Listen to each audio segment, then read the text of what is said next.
beginning of the thunderstorm season in the area around Wright Field's All-Weather Flying Center at Wilmington, Ohio. Setting up the research program to make flying safer through thunderstorm areas had required several months of preparation and coordination of equipment and personnel of the Air Force, U.S. Weather Bureau, Navy, and NACA. Although pilots have long known the dangers of tangling with Mother Nature's Mickey fins, no detailed and comprehensive data had been compiled on their structure and exact nature. So now plans had been formulated for investigative missions based on the few known factors and many hazards. From these flights utilizing the latest developments in instruments, recording devices, radio, and radar, it was ascertained that data and information might be secured and correlated for the formulation of scientific flying procedures in thunderstorm areas. The type of aircraft selected for these observations inside thunderstorms was the Black Widow Night Fighter, or P-61, with its low stalling speed of 105 miles per hour with wheels and flaps down, space to carry the necessary equipment and personnel, and its ability to withstand forces up to 6 Gs, or 6 times the pull of gravity. The Air Force had provided an adequate number of these P-61s, and each aircraft was equipped with special instruments furnished by the Air Force, Navy, NACA, and MIT for procuring aerial data from the storms and measuring the effect of turbulence and gusts on aircraft structure. Motion picture films recorded instrument readings and control signals registered during flight on an auxiliary instrument panel in the rear compartment. All such film records were to be analyzed to determine the disturbed attitudes of the plane resulting from turbulence and the magnitude of corrective control motions applied by the pilot. The measurement of turbulence being essential in formulating any rules and procedures for safe flying techniques. In each P-61, the crew was to be made up of an experienced instrument pilot, a weather observer, and an especially trained radar observer. All flying personnel had been carefully screened according to type plus experience, each one a volunteer for aerial experiences crowded with unknown factors and hazards. Airborne radar installations in each P-61 consisted of an SCR-720 receiver with a range of 80 miles and an APN-19 transmitter having a 100-mile range. This transmitter was designed to send out signals to the controller at the radar mission monitoring station, who could then identify and note the position of any aircraft and thus control the flight pattern by radio transmitted directions. All radar scope and photo panel data recorded on motion picture film during each mission was prepared for critical evaluation, often entailing a comparison of indications from several instruments photographed simultaneously. This phase of work at the start of the thunderstorm season soon developed into a tedious and exacting full-time job for many Weather Bureau specialists. Several types of aircraft, other than the P-61, had also been assigned and equipped for special purposes. One F-15 was to be used for photographing close-ups of thunderstorms and the making of complete reconnaissance flights around them at fixed intervals. The photographic equipment in this aircraft was a motion picture camera mounted in the nose section to be operated by the pilot. By tracing the path of this plane on each reconnaissance circle with radar, the exact location and dimension of the visible cloud could be obtained.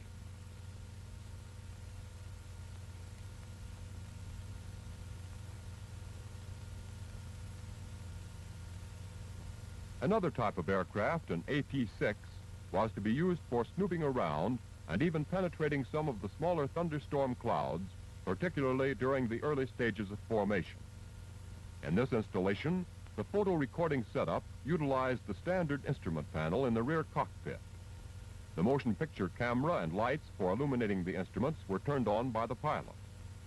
Before and after every mission, photographic installations on all aircraft were to be checked by a photo engineer for focus, lens setting, camera operation, film, and illumination. This frequent and thorough checking was necessary to ensure legible recordings photographed under turbulent flying conditions.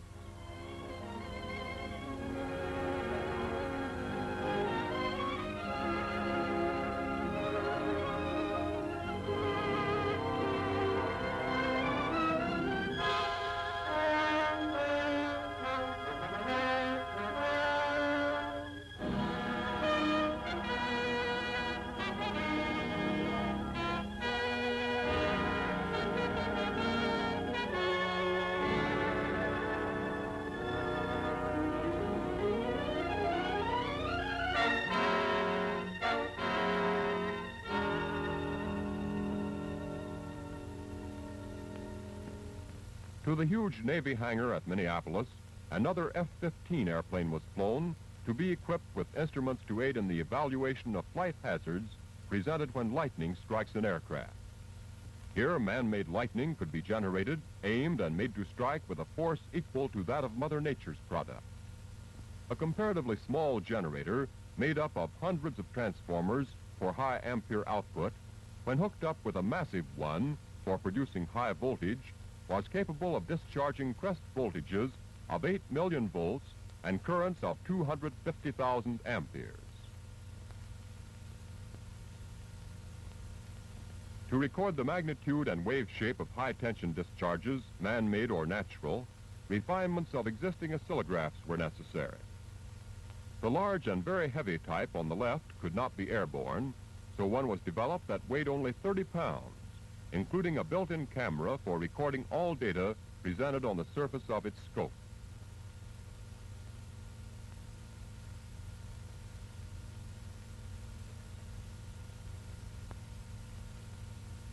The entire assembly is enclosed in an airtight case 30 inches high, and the film loading arrangements are simple.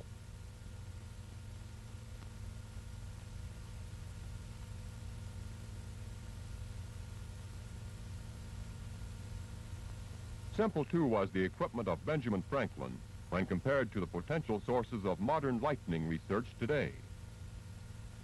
In utilizing the new lightweight oscillographs in the F-15 aircraft, 6 of these instruments were installed in the nose, each one connected by a heavily insulated cable leading to a part of the aircraft most likely to be struck with actual lightning.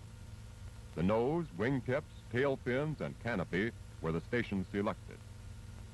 One oscillograph had already been connected to the plexiglass canopy. Protection for the canopy against lightning was provided by a copper bar fastened to the plexiglass at the top, running from front to rear, and which served to pass currents to the outside surface of the aircraft. For lightning bolt tests aimed at the canopy, the generators were now turned on and set for a crest discharge of 4 million volts and 50,000 amperes.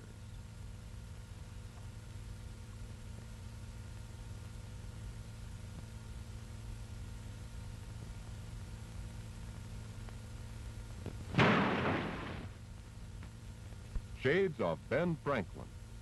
The canopy remains intact, and so do the nerves of the scientist in charge of the test, believe it or not.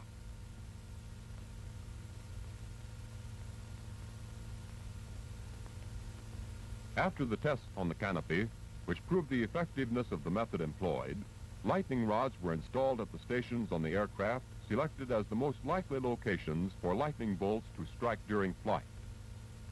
On the nose, on each tail fin, and at the tip of each wing. 5 contacts in addition to the copper bar protecting the canopy. With each of these points connected to the oscillographs installed in the nose section, the contact bristling aircraft was now ready for its nature-baiting mission.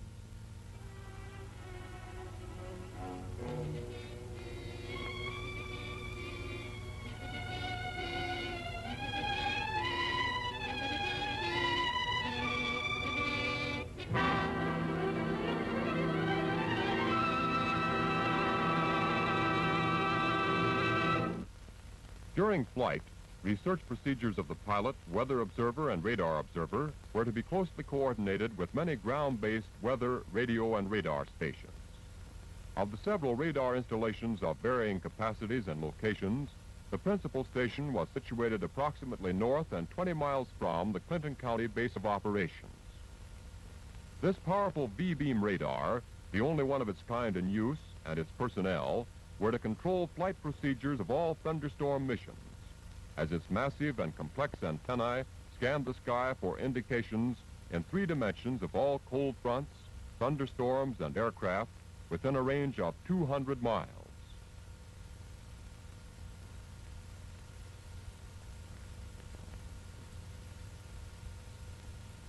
Meteorologists, Air Force pilots, and radar specialists, aside from the airborne crews, had been trained as a team in spotting the location, development, and travel of both storm and aircraft. Here the operators and controllers at many scopes could correlate their scope indications and plot the positions of all thunderstorm aircraft. This information, chalked up on transparent position boards, provided ringside seats for all operating personnel so that the exact location of each plane could be confirmed at all times.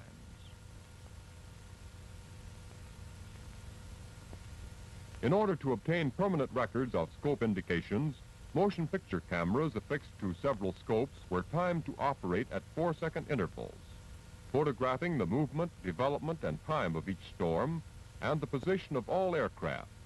This data to be compared later with the aerial information obtained by the P-61s. Range height indicators were used to provide a third dimension by measuring the height of thunderstorms from the ground. From indications resembling vertical spurts of flame, storms can be measured as high as 65,000 feet.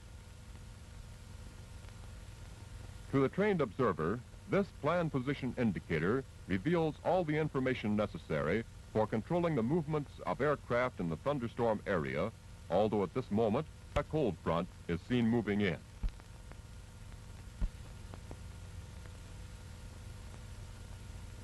By means of such an advanced combination of radar and radio, thunderstorm research aloft can be controlled in any desired dimension. Radar and radio are also combined in the functioning of the GCA, or Ground Control Approach Unit, located close to the runways at the base of operations. In the event of closed-in weather for landing, the position of a returning aircraft can be seen and a safe landing procedure instituted. Within a range of 25 miles, this GCA can take over the vectoring of an aircraft from the V-beam station and channel in the plane with almost uncanny accuracy.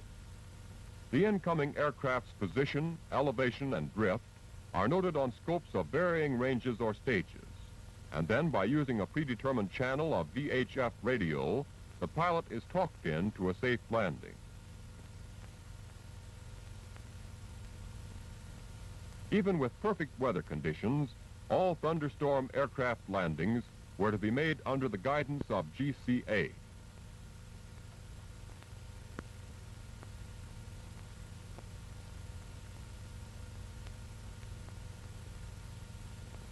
In using VHF as the primary means of communication, all channels during thunderstorm missions were designated for specific purposes. For air-to-ground and ground-to-air communication, a pilot was to be vectored through thunderstorms on Channel Fox, and for GCA landings, Channel George was to be used.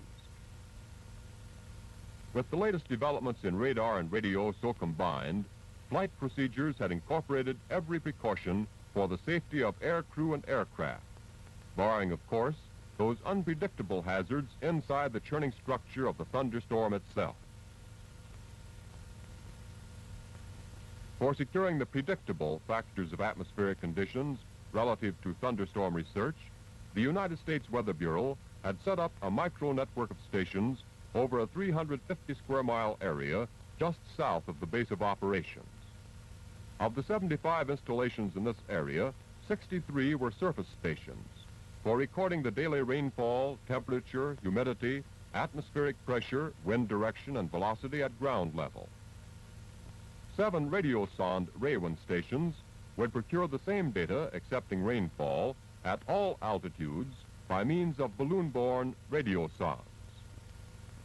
For data on the vertical structure of thunderstorms, 5 radar Raywin stations were equipped to track freely rising balloons with radar. From the movement of a balloon-borne target in 3 dimensions, the horizontal and vertical wind velocities could be determined. All Weather Bureau stations had been equipped with automatic recording instruments arranged in the most suitable combinations of Army, Navy, and civilian meteorological devices. For procuring data during a fixed period at low altitudes, this blimp-like device dubbed a kite tune is, as the name implies, a cross between a kite and a balloon. Its movement, while captivated, is a combination of flying like a kite and soaring like a balloon. The metal cylinder suspended by the kite tune encloses a thermometer connected to the captivating wire cable anchored on a reel. When this is paid out to a length of about 500 feet, instruments in the shelter record temperatures and wind directions at the varying altitudes of the kite tune.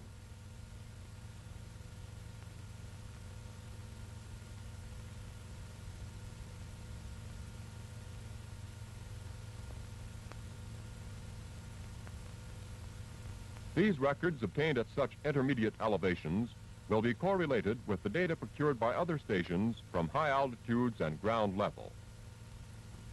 For the ground level recording of atmospheric conditions, 63 surface stations like this one had been spaced at an average of 2 miles apart, each one equipped with wind and rain measuring devices, recording microbarographs, sensitive to minor pressure changes, and hygrothermographs, which utilize human hair, blonde preferred, no kidding, to determine relative humidity. Weather Bureau personnel had been assigned to maintain and service these installations for the duration of the thunderstorm season. All automatically recorded data was to be collected daily and each device checked and serviced. Each day's collection would include records of the previous 24 hours rainfall, surface wind direction and velocity, and changes in both temperature and humidity, all to be compared later with similar data procured at higher altitudes from other types of weather stations.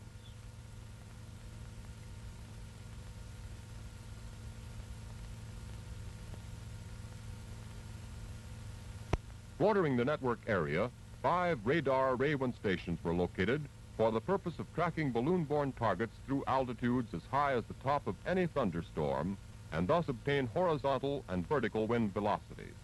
The undersurfaces of this lightweight target were covered with metallic foil as the best possible surface for reflecting the projected radar beam. With the moment of release timed, the early part of the flight is tracked manually.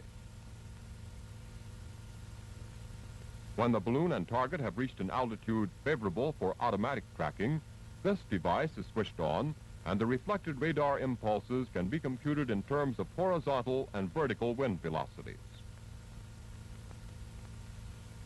More comprehensive data from balloon-borne devices was to be procured by the 7 radio sonde installations distributed well within the area's network of weather stations.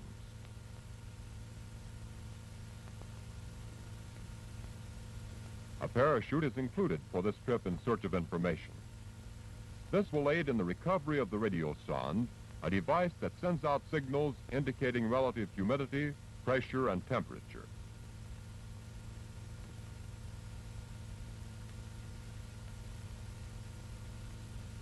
As demonstrated in the radar target release, this flight is also timed, as balloon, parachute, and radio sonde take off on their free flight to as high as the lower atmospheric pressures at high altitudes will permit, or to the bursting point of the slowly expanding balloon.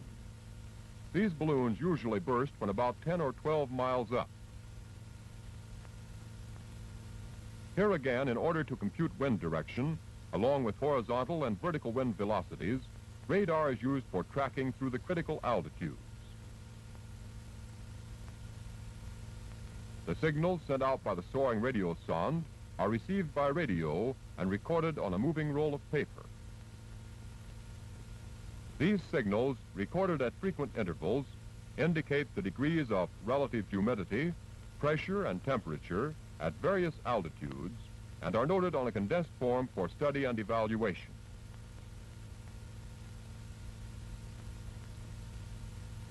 Data of the flight procured by radar tracking is also transposed on a more comprehensive chart, and when combined with the radio sonde information, will present a complete picture of weather conditions on a certain date and during a specific period of time from this one particular station.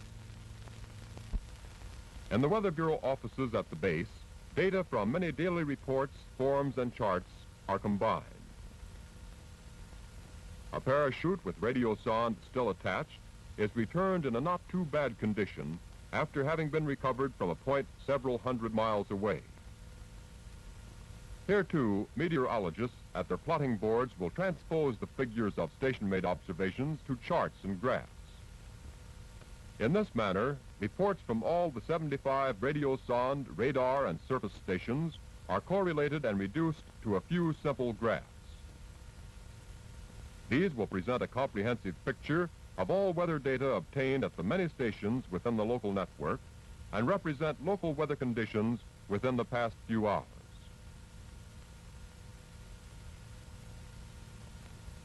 As an aid in forecasting local weather in the weather section at the base, an actual picture of distant conditions is produced on a facsimile receiver every few hours. This device is similar to a wire photo receiver and provides a true copy of the current weather map and other data compiled at the point of transmission, which may be thousands of miles away. Also, the vast teletype network, which blankets the continental United States, constantly contributes information on weather conditions existing at thousands of weather stations and airports. These coded reports are made up chiefly of factors pertinent to surface analysis, of winds, temperatures, cloud types at various altitudes, and many other points of vital interest. Factors such as sudden and unforeseen changes in the movements or developments of cold fronts, squalls, and storms are noted on the weather map and will subsequently influence the decisions of the forecasting officer.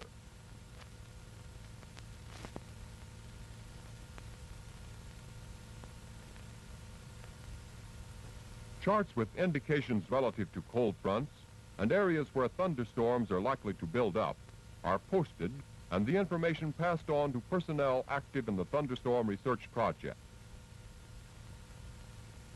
An auxiliary APQ-13 radar set installed in the weather section provides a means by which information on a chart can be compared with possible indications within the range of this particular installation. An auxiliary scope permits a closer study and broader interpretation of weather variables by more than a single forecaster or observer at a time. Discovering a cold front pushing in from the northwest means the probable building up of thunderheads in this area, and soon. Now, with all aircraft, radar, radio, and weather stations coordinated, let's inspect the flying personnel at close quarters. Men of a type plus experience selected for a now well-integrated procedure in hazardous research. Men alert, confident, careful, and eager. Air Force top instrument pilots, air-trained radar and weather observers with a total number of air hours that match the figures of a congressional appropriation. A lineup of guys that would please the most exacting of COs. Ground crews and maintenance men had been just as carefully selected for their ability to keep the P-61s in the best possible condition for such rugged missions as the penetration of thunderstorms.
356, reading you loud and clear, over. Roger. 356, you're now clear to climb to 25,000 feet on vector 360, over. Roger, this is 356, climbing to 25,000 feet, vector 360, over. 348, you're now clear to start your climb on 20,000 feet on vector 350. Roger, this is 348, climbing to 20,000 feet, vector 340, over. 351, you're now clear to start your climb to 15,000 feet on vector 340, over. Roger, this is 351, climbing to 15,000 on vector 340, over. 333, you're now clear to start your climb to 10,000 feet on vector 335, over. 51, you're now clear to start your climb to 6,000 feet on vector 345, over. Roger, this is 335, climbing to 6,000 feet, vector 345, over. 356, you should be approaching the thunderstorm now. Your assigned altitude, over. Roger, this is 356, thunderstorm dead ahead, approximately 30 seconds before entry, over. Roger.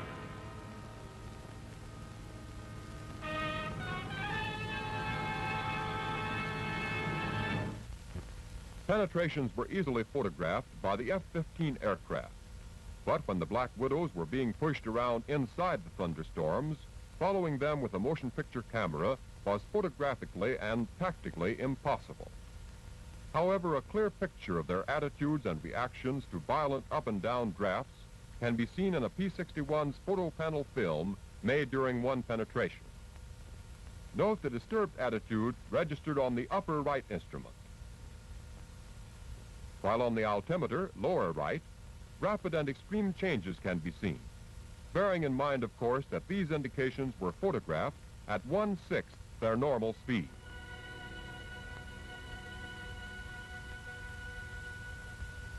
Triple three, you can now do a 180-degree turn and fly reciprocally your heading to re-enter the storm. Roger, this is 333, turning 180 degrees to the left for storm entry, over. How is the turbulence up there now, 356? Roger, this is 356, turbulence moderate to heavy, precipitation heavy, over. Roger. 333, you should be now entering the storm again, over. Roger, this is 333, I'm entering the storm, turbulence very heavy, 2 lightning flashes to port side, precipitation heavy, some ice, over. Roger.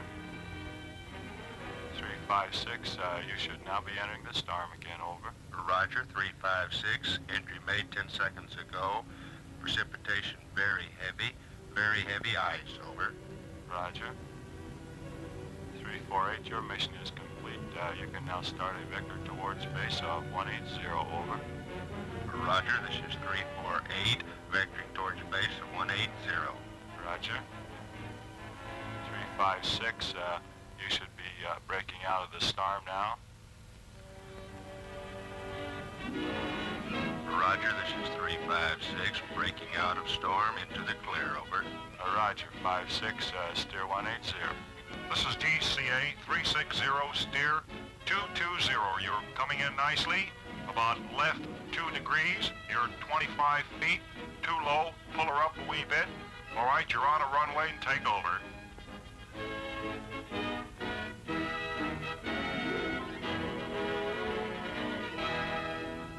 With 200 missions accomplished during the season starting in May and ending in September, it was also a coincidence that this month chronicled another achievement in automatic flight, likewise developed and initiated at this same Clinton County All-Weather Flying Center. All summer long, each mission had ended with the recovery of film magazines from each returning aircraft. Every all-important film record made during flight was properly identified for processing and analysis. 24-hour alerts, 7 days a week for 5 months, had resulted in 200 productive missions. Hundreds of thunderstorms of all sizes and stages of development were investigated, and 1,300 data-procuring penetrations accomplished through heavy rain, hail, snow, ice, and lightning. motion picture film exposed in photo panel and radar scope cameras, by the end of the Thunderstorm season, had assumed proportions of something more than a full-time job. A critical analysis and evaluation of 200,000 feet of flight instrument and radar scope indications will take many months to document. However, evaluated data procured by mechanical and scientific means alone is not sufficient, and only the human equation can provide the needed dimension in research. So immediately after landing, the crew of each P-61 was interrogated while reactions and observations were still fresh in their minds. A check on airspeed, attitudes, and flying characteristics of the aircraft was important, as was the pilot's interpretation of flight conditions and his reactions during turbulence. Notes by the radar observer on the progress of the storm through both radar and visual observations were compared with those of the pilot. And the weather observer's interpretation of cloud size and formation is integrated in each written report of the interrogator. Although any flight of aircraft through thunderstorms is potentially hazardous, these facts have been ascertained. With properly trained crews and adequately instrumented tactical aircraft, thunderstorms can be penetrated with safety. During these tests, several aircraft were damaged by lightning. Propellers were bent and noses pushed in by hail. However, no structural failures were incurred and no injury to air crews experienced. When the results of experience and research are documented, this project will have substantially aided in the making of today's hazards tomorrow's routine.